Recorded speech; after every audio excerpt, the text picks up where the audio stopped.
기도하고 성경 공부 시작하겠습니다. 성령님, 이 시간도 주님이 주관하여 주심으로 말미암아 어두운 우리의 눈을 밝히시고 주님의 말씀의 진리를 깨달아 이제는 그 말씀 앞에 순종하며 나아갈 수 있는 심령들이 될 수 있도록 인도하여 주시옵소서. 예수님의 이름으로 기도합니다. 아멘. 오늘은 이 사사기 이제 2강을 함께 나누려고 합니다. 사사기 2강, 이 강은 이제 사사들의 이야기, 그리고 왜 우리는 끊임없이 이 죄를 지을까라는 그 제목으로 함께 나누려고 합니다. 먼저 이 사사들을 이제 이번 주, 그러니까 오늘과 다음 주에 걸쳐서 어떤 사사들이 있는지를 우리가 함께 나누려고 합니다. 이 첫 번째 사사가 누구였냐면 이 온니엘이라는 사사였습니다. 우리 온니엘하고 제가 옆에 써놨는데 한번 읽어볼까요? 시작.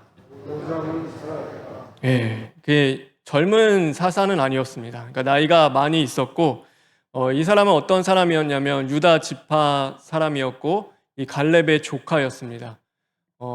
이제 이스라엘 백성들이 하나님을 버린 거예요. 하나님을 버리고 또다시 범죄하고 죄를 지을 때 이 하나님께서 이 메소보다미아 왕 구산 리사다임을 들어서 이 8년 동안 압제하게 만듭니다. 그래서 이 구산 리사다임이라는 뜻이 있는데 이게 무슨 뜻이냐면 두 배나 악한 자라는 그 뜻이 있습니다. 그러니까 하나님보다 더 좋은 것이라고 생각해서 우상을 선택했는데 그 우상을 선택하고 따르던 그 시간들이 두 배나 더 고통스럽고 그 악에 휘둘리는 그 시간으로 되었다라고 이제 해석을 할 수도 있는 것이죠. 그때 이제 하나님이 이스라엘 백성들이 부르짖으니까 들어서 쓰신 사사가 이 온니엘이라는 사사였습니다. 제가 이 사사기 사이클이 있습니다. 그러니까 7번 나온다고 저번 시간에도 이야기했는데 범죄하면 하나님의 심판이 임하고 또 그것으로 인해서 회개하면 이제 구원이 다시금 하나님이 사사를 들어서 구원하시는 것이 이제 7번 이 사사기에 등장을 합니다. 제가 이 온니엘 사건만 가지고 이제 본문을 본다면 이스라엘 백성들이 여호와의 목전에 악을 행하여 자기들의 하나님 여호와를 잊어버리고 여호와의 목전에 악을 행함으로 하나님을 잊어버렸어요. 그랬더니 어떻게 하셨냐면 그들을 메소보다미아 왕 구산 리사다임의 손에 파셨다. 그러니까 하나님이 파신 거예요. 넘기신 거죠. 구산 리사다임이라는 왕한테 그들을 8년 동안 넘기셨어요. 그러니까 너무 고통스러우니까 이제 사사기 3장 9절에 보면 이스라엘 자손이 여호와께 부르짖으매, 그러니까 여호와를 잊어버렸어요. 기도하는 것도 있고 예배드리는 것도 잊어버리고 여호와 하나님을 잊고 살다가 이제 고통이 막 다가오니까 이제 여호와를 찾기 시작하는, 하나님 앞에 막 부르짖기 시작하는 거죠. 그랬더니 이 하나님께서 사사기 3장 9절에 보면 여호와께서 이스라엘 자손들 위하여 한 구원자를 세워 그들을 구원하게 하시니, 그러니까 이제 구원자를 세우는 거예요. 사사를 세웠는데 그 사람이 이제 온니엘이었습니다. 온니엘을 세워서 하나님이 이스라엘을 다시금 그 아까운 데서 그 이방 민족에게서 구원을 해내시는 것이죠. 이 온니엘 사사에 대해서 성경은 이렇게 말씀하고 있습니다. 우리 다 같이 한번 읽어볼까요? 시작.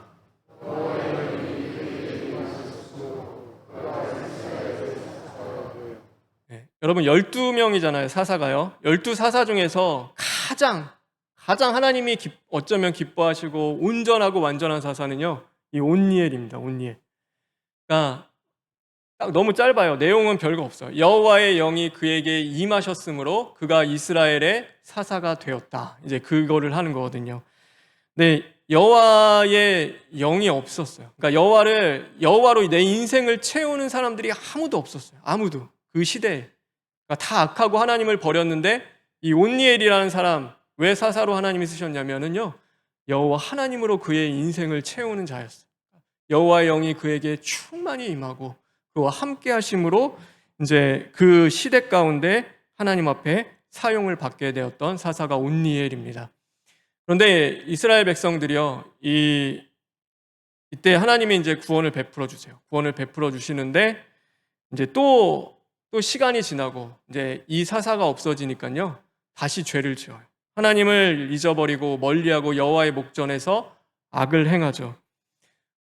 그래서 이제 하나님께서요, 이 모압 왕에게 18년 동안 압제를 당하게 하세요. 그들의 죄악이 또 가득할 때 이 모압 왕을 통하여서 18년 동안 압제를 당하게 하시는데요. 너무 견딜 수 없으니까 이제 또 부르짖으니까 이 에웃이라는 사사를 하나님이 세우셔서 그들을 구원하십니다. 우리 에웃이라고 옆에 있는 거 읽어볼까요? 다 같이 시작.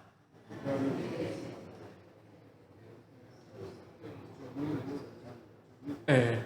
에웃에게는 왼손잡이였어요. 왼손잡이. 에웃 하면은 뭘 기억하냐면 왼손잡이라고 기억하시면 돼요. 그러니까 왜 왼손잡이였는가라고 하면요, 이 오른손에 장애가 있는 거예요. 오른손이 불편해요. 그러니까 마비가 있든지 아니면 손이 불구든지 없든지 이제 그게 있어요. 그러니까 왜 하나님이 이 사사를 들어 쓰셨는가? 그러니까 세상 사람들이 보기에는요, 그러니까 부족함이 있는 거예요. 그러니까 이게 고장난 인생이죠. 고장난 인생. 그러니까 나를 해칠 수 없을 것 같아요. 그러니까 불군데 뭘 하겠어요. 그러니까 이 모압 왕이요, 그러니까 이 에웃을 만날 때는요 안심하는 거예요. 안심. 그러니까 이 에웃을 만날 때는요, 그러니까 뭐 자신을 지키는 신하들도 다 물려요. 옆에 있는 병사들도 물리고 만나요. 이 한마디로 그거잖아요. 장애인이 이 장애에다가 뭘 할 수 있겠는가? 나 하나 해칠 수 있겠는가? 그럴 수 없다는 걸 알고 이제 그렇게 하는 거죠. 그런데 이 에웃이 오른쪽에 칼을 숨기고 가서 왼손으로 칼을 꺼내서 이 모압 왕을 찔러서 죽입니다. 그리고 나서 이스라엘 백성들을 모압의 압제에서 이 구원을 하는 것이죠. 그래서 한 구원자를 세우셨으니 그는 곧 베냐민 사람 게라의 아들 왼손잡이 에웃이라. 그래서 이 왼손잡이라는 것을요, 이 성경에 강조를 하고 있어요. 그러니까 손에 문제가 있었지만 하나님이 그를 쓰셨다. 세상은요, 그러니까 부족함이 있고 못나면 안 쓰잖아요. 저 사람은 쓰면 안 되겠다. 좀 온전하고 완전한 거 써야겠다라고 얘기하는데 하나님은 그렇지 않은 거예요. 하나님은 건강하지 못해도 어쩌면은 뭐 많은 것을 가지지 못해도 자격이 없어도 부족해도 하나님은 하나님이 쓰시고자 하면요, 질그릇같이 깨어질 것 같이 곧 그 연약한 것을 통하여서도 하나님은 일하시고 역사할 수 있는 것이죠. 그러니까 하나님의 일에는요 아무것도 장애가 안 돼요. 우리의 나이 아니면은 어쩌면 우리의 그 건강, 우리의 갖고 있는 나의 현실, 형편, 사정, 그 모든 것들이요, 그러니까 그게 장애가 되진 않아요. 하나님이 하신다 하면은 하나님이 하시는 것입니다. 아무리 부족한 자를 통하여서도, 연약한 인생을 통하여서도 하나님은 하나님의 뜻을 이루어 가시는 거죠. 그것이 어디에서 나타나냐면요, 예수님의 십자가였어요. 십자가. 남들이 봤을 때는 미련한 것이고 부족하고 한없이 아무것도 아닌 거였는데 그 십자가를 통하여서 하나님은 무엇을 하셨냐면 온 인류를 구원하시는 그 놀라운 역사를 주님은 행하셨던 것입니다.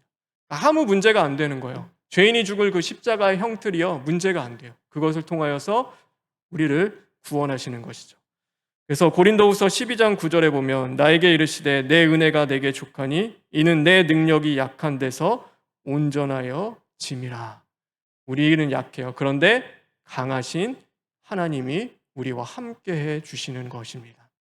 그 은혜로 우리는 살아가는 거죠. 이 에웃 다음에 세운 사사가요, 이 삼갈이라는 사사입니다. 우리 삼갈하고 옆에 적었는데 한번 읽어볼까요? 시작. 흑수저예요, 흑수저. 이 삼갈은요, 사실 출신이 불분명합니다. 나중에 뭐 5장에 가면은 뭐 이 비슷한 이름이 나오고 뭐 납달리 지파 쪽에서 뭐 일이 있었다 이제 그 얘기를 하는데, 그러니까 그것도 사실 불분명해요. 그러니까 출신을 모르겠어요. 왜냐하면은 이 삼갈을 뭐라고 이야기하냐면 아낫의 아들이라고 이야기해요. 근데 이 아낫이요, 어떤 거냐면 가나안 여신의 이름이 아나트라는 이름이에요. 그래서 이 가나안 여신의 이름을 아버지가 가지고 있는 거예요. 이 아낫이라는 이름을 갖고 있는 아버지가 있어요. 그러면은 그렇게 생각해 볼 수 있겠죠. 이 삼갈의 아버지는 어떤 사람이었는가? 삼갈의 아버지는 이스라엘 백성이 아닌 거예요. 그러니까 약속받은 그 약속의 자녀가 아닐 수도 있어요. 한쪽은 반반일 수도 있는 거죠. 하도 악하니까 뭐 이곳과 저곳 사람들과 뭐 혼인하고 이방인들과 결혼하는데요. 그러니까 그의 아버지는 이방을 섬기는 이방 신을 섬기는 자였고 그의 아들이 이제 삼갈이었죠. 그런데 이 삼갈을 통하여서도 이 뭐 선한 것이 나올 수 있을까? 과연 이곳에 정말로 하나님의 뜻이 이루어질 수 있을까라고 여겼는데 이제 그곳에서 이 이스라엘 민족을 구원할 사사가 등장하게 되는 것입니다. 이 사사는요, 우리 한번 읽어볼까요? 시작.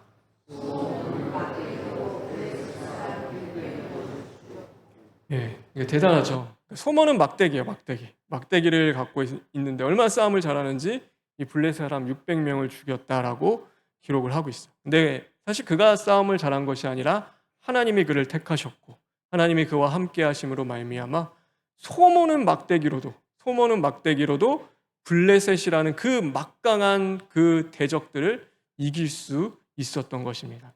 하나님은요, 나 이거 있어야지만이 하고 저거 있어야지만이 뭐 이 정도는 있어야지 할 수 있고 막 그런 거 없어요. 하나님은요, 우리에게 가지고 있는 별거 아닌 거, 어쩌면 나에게 가장 익숙하고 내가 평소에 있는 건데 이걸로 뭘 할 수 있을까라고 하는데 그걸로도 하세요. 그게 뭐였냐면 이제 다윗의 물맷돌 있잖아요.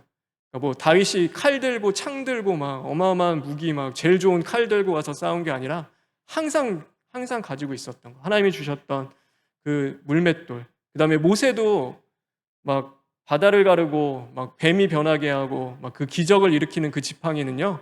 양치는 지팡이에요. 양치. 모세가 항상 가지고 다녔던 모세에게 주셨던 양치는 지팡이에요. 그래서 우리는 뭐 특별한 거 주셔야지만이 하는 게 아니라 그래요. 하나님의 일, 하나님의 역사, 구원을 이루어가는 그 모든 자리 가운데서는요. 어쩌면 내게 주신 것이 가장 좋은 거예요. 그리고 우리는 주님이 십자가를 주셨습니다. 우리는 십자가를 통하여서 구원을 이루어가는 자들인 거죠. 이 온니엘은 노장이었고 에웃은 손에 장애가 있는 사람이었고 삼갈은 소모는 사람이었습니다. 그런데 하나님이 이들을 사사로 세우셨고 한 나라와 민족을 시대 가운데서 구원해 주셨습니다. 그런데 또다시 죄를 범죄해요. 죄짓고 또 사사가 없으니까요. 하나님을 잊어버리고 여호와의 목전에 악을 행하고 여호와를 떠나 살아요. 그래서 이제 그들이 또 악해지니까 이제 그들을요, 이제는 이 가나안 족속의 왕의 손에 붙이시는 거예요. 하나님이 그들에게 붙이시니까 이때 쓰신 또 뭐 부르짖고 하니까 이 드보라를 하나님이 세우셨습니다. 이 드보라는 에브라임 지파 사람이고 여선지자입니다. 가나안 왕 이 야빈의 압제 20년 동안 압제를 당하는 데서 이 이스라엘 백성들을 구원하는 이 사사로 세움을 받습니다. 이 가나안 왕 야빈이 얼마나 막강한 사람이었냐면 그 당시 때도 철병거 900대가 있었던 사람입니다. 이 나라에는요 철병거가 있었어요. 그래서 900대나 되는 그 전투력을 갖고 있었고 누구도 이길 수 없을 만큼의 강한 힘을 갖고 있죠. 이 드보라는요 잔다르크와 같은 사람이었어요. 하나님 믿고 의지하며 기도하며 나아가는 사람이 이 드보라였습니다. 그래서 선지자이기도 하고 또한 하나님이 세우신 이 사사이기도 하죠. 그래서 바락이라는 군대 장관을 세워서요. 이 가나안 왕 야빈의 군대 장관이었던 시스라와 싸움을 합니다. 싸움을 해서 큰 승리를 해요. 큰 승리를 거두고 이 군대 장관, 이 가나안 왕의 군대 장관이었던 시스라가 도망쳐요. 막 도망치고 가다가 이 야엘이라는 여인을 만나거든요. 거기에 숨어요. 근데 이 야엘이라는 여인이 오시라고 숨겨드리고 따뜻한 우유도 드리고 그래서 막 먹고 이제 너무 피곤하니까 잠자요. 잠자는데 이 야엘이 어떻게 하냐면 이제 말뚝으로 이 군대 장관, 이 가나안 왕의 군대 장관을 거기서 이제 죽입니다. 그래서 이 드보라의 사건은 뭐냐면요. 다 여인들의 사건이에요. 여인들. 당시에 여자는 그 위상이 없잖아요. 그러니까 여자보다는 남자들이 더 하나님의 일을 하고 하는 것 같은데 하나님은 그렇게 하지 않으셨어요. 남자든 여자든 다 상관없어요. 성별과 상관없이 하나님은 어떤 자들이든 간에 하나님을 사모하고 하나님을 사랑하며 그 하나님의 뜻을 이루고자 하는 그 사람들을 통하여서 일하는 거예요. 그래서 여선지자 아무것도 아닐 것 같은데 못할 것 같은데도 그를 통하여서 일하고 야일이라는 여인을 통하여서도 이 전쟁을 마지막으로 끝내는 그 승리하게 하는 그 은혜를 하나님이 베풀어 주신 것입니다. 여기까지 이제 종료가 되는데 사사기 4장 23절에 있는 말씀인데 우리 다 같이 한번 읽겠습니다. 시작.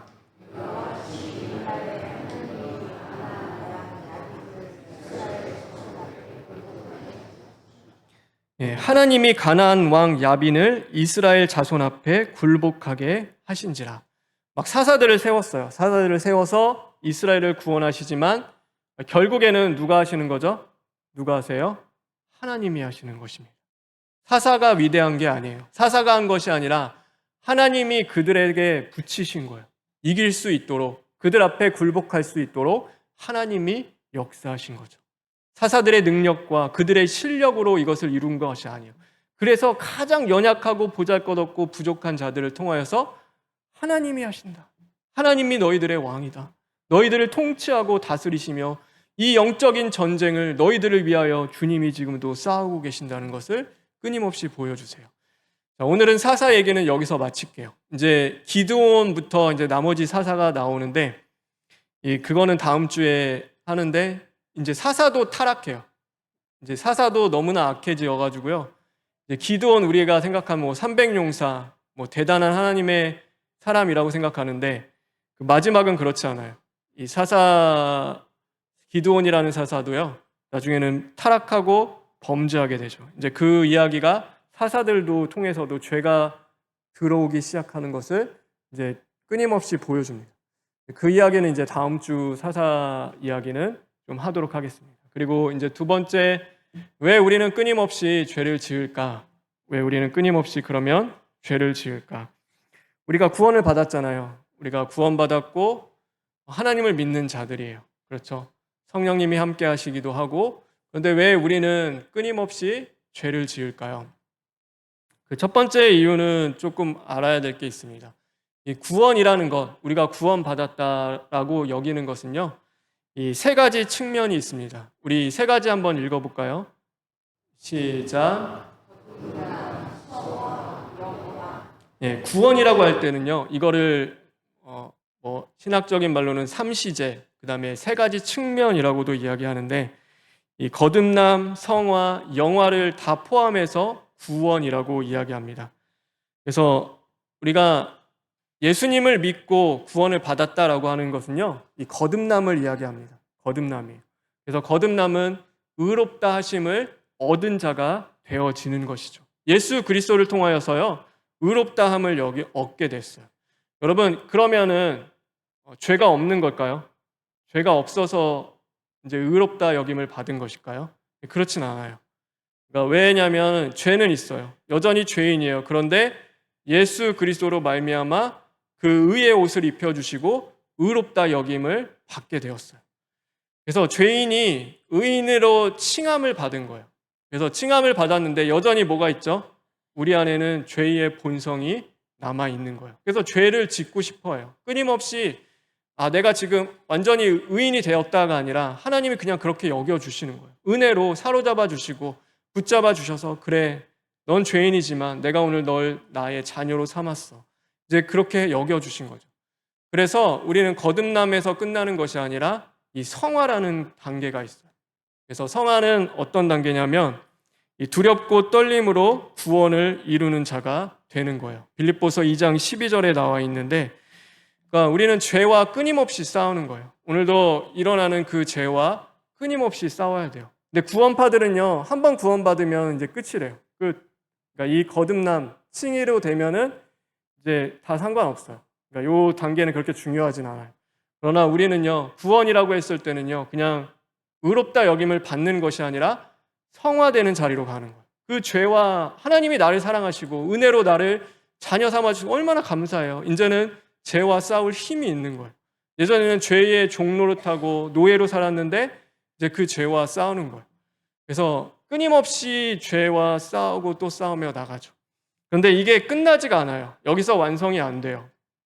그래서 마지막을 뭐라고 그러냐면 이제 영화라고 합니다. 영화는 썩지 아니함을 입는 자가 되는 거예요. 고린도전서 15장 52절에 나와 있는데 이 썩지 아니함을 입는 자가 되는 것은 어떤 거냐면요. 이제 마지막이에요, 마지막. 예수님이 이 땅에 오시고 이제 부활한 몸을 우리가 입게 되고 그때는 이제는 죄의 그 모든 것들이 다 끊어지고 이제 완전히 되는 거예요, 완전히. 그때 되면은 이제 더 이상 이제 반복되는 그 죄에서 벗어나는 거죠. 죄와의 싸움이 마치고 이제 주님이 마지막 날에 완전히 승리하실 때 그때 그 몸을 입는 것을 이제 영화라고 이야기합니다. 그래서 구원은요, 이것을 다 이야기해요. 성경에서 말하는 우리가 구원받았다라고 하면 그냥 우리가 믿음으로 의롭다, 칭함을 받았다 해서 끝나는 것이 아니라 영화를 향해 나아가는 것이고 그때 예수님이 끝까지 우리의 손을 붙잡고 인도해 주시는 거예요. 우리는 힘들어요. 못 가겠어요. 오늘도 지쳐요. 넘어져요. 그런데 성령님이 우리를 도우세요. 연약한 우리를 도우셔서 또 싸울 수 있도록 힘을 주세요. 함께 싸워주세요. 사사와 같은 성령을 우리 안에 부어주시고 오늘도 죄와 싸우지 못하는 그 죄에 무감각하게 무너져 있고 져가는 우리 인생을 또한 살리셔서 이 싸움을 싸워 나갈 수 있도록 하시고 끝내 영화의 몸, 그 부활의 몸으로 우리를 완성케 해주시는 거죠. 하나님이 다 하시는 거예요. 그렇지만 그것을 구원이라고 이야기하는 것입니다. 그러니까 구원 받았어도 어때요? 우리는 죄와의 끊임없는 싸움이 여전히 싸워가는 거예요. 이 땅 가운데서 죄에서 완전히 이제 끝나고 자유해 이제는 이제 죄 안 져 그게 아니라 끊임없이 우리는 죄와 싸우며 나아가는 것이죠. 네, 이것을 우리가 기억해야 돼요. 그래서 우리는 끊임없이 이 죄가 우리 안에 일어나고 그 죄를 짓고 또 그것을 시인하고 회개하는 삶을 살아가게 되어지는 것입니다. 그리고 왜 우리는 끊임없이 죄를 지을까? 두 번째 한번 읽어볼까요? 다 같이 읽겠습니다. 시작. 회개라는 것은요, 우리의 행위의 변화가 아니에요. 행위의 변화가 아니라 마음과 생각을 넘어서 어떤 변화냐면 마음과 생각을 넘어 영이 변하는 것, 그것이 바로 회개입니다. 그러니까 단순히 행동이 오늘 나의 모습이 변하는 것을 이야기하고 있는 것이 아니에요. 그래서 마태복음 15장 8절에 보면 이 백성이 입술로는 나를 경외하되 마음은 내게서 멀도다라고 예수님이 말씀하고 있어요. 누구를 가리켜서 말씀하셨냐? 예루살렘 성전에서 하나님 앞에 경건한 모습으로 예배를 드리고 있는 그 바리새인과 유대인들과 제사장들과 그들을 향하여서 예수님이 말씀하신 거죠. 여러분, 왜 교회에 나오세요? 왜 우리가 하나님을 믿죠? 왜 예수님을 믿어요? 그러니까 젊을 때는 그렇잖아요. 젊을 때는 부모님이 가라고 하니까 부모님이 가라고 하면은 생각 그냥 가는 거 끌려가듯이. 사사가 있을 때는요 그냥 막 끌려가요. 끌려가듯이. 왜 하는지도 몰라요. 왜 하는지도. 근데 행동을 보면 뭐냐면요, 하나님 잘 믿는 것 같아요. 예수님 잘 섬기는 것 같고 예배도 잘 참석하고 봉사도 하고 이제는 기도 생활도 하고.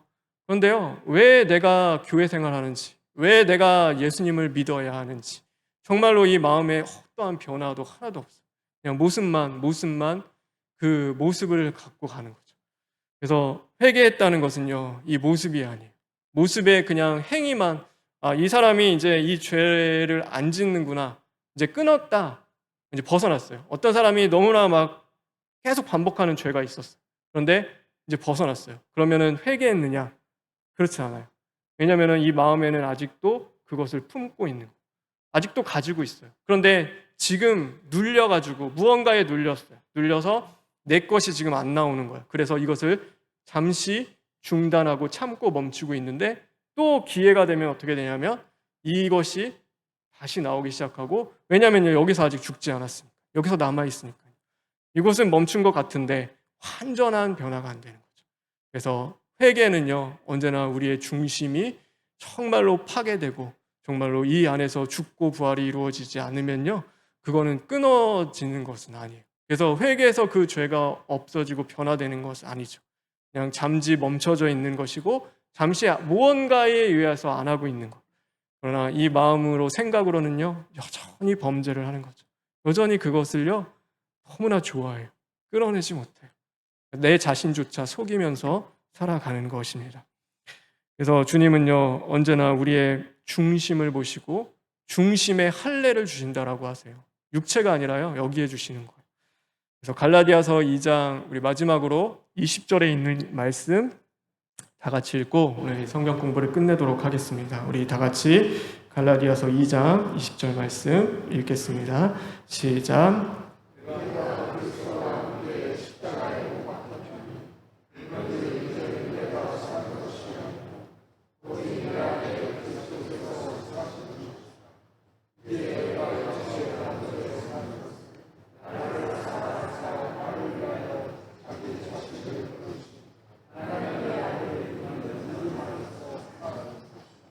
내가 그리스도와 함께 십자가에 못 박히지 않으면요, 여전히 내가 사는 것입니다. 그러나 오늘도 주님과 내가 죽는 자리로 가면 내 안에 부활하신 예수님이 살아 계시는 것입니다.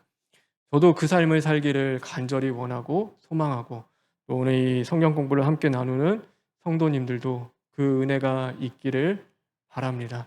그래서 모든 삶의 자리에서 죄를 또 열심히 죄와 싸우며 하나님의 뜻을 이루어가는 저와 여러분 되었으면 좋겠습니다. 우리 기도하고 마치겠습니다. 주님 감사합니다. 하나님, 사사 시대만이 악한 것이 아니라 오늘 내 중심이 악함을 바라보게 됩니다. 끊임없이 하나님과 멀어져 가며 하나님의 목전에서 악을 행하며 하나님 없이 살아가는 그 죄악이 우리 안에 가득합니다. 하나님, 죄와 싸울 힘을 우리에게 주셨는데 하나님, 오늘도 우리가 그 죄와 싸우는 일에 게으르고 나태하며 정말로 무너져 있었다면 다시금 성령의 은혜와 도우심 가운데 끝까지 죄와 싸우며 시인하고 회개함으로 말미암아 하나님의 뜻을 이루어 갈 수 있도록 주님 인도하여 주시옵소서. 그러므로 우리의 육체만의 변화가 아니라 이제는 영적인 변화를 이루어 내므로 말미암아 하나님, 오늘 이 사사가 그 악하고 음란한 세대 가운데 이스라엘 백성들을 주에게로 인도한 것처럼 오늘 우리가 삶으로 말미암아 우리의 가정과 또 우리가 거하는 그 모든 삶의 자리 가운데 만나는 자들을 하나님의 구원으로 인도할 수 있는 복된 심령들 될 수 있도록 함께하여 주시옵소서. 예수님의 이름으로 기도합니다. 아멘.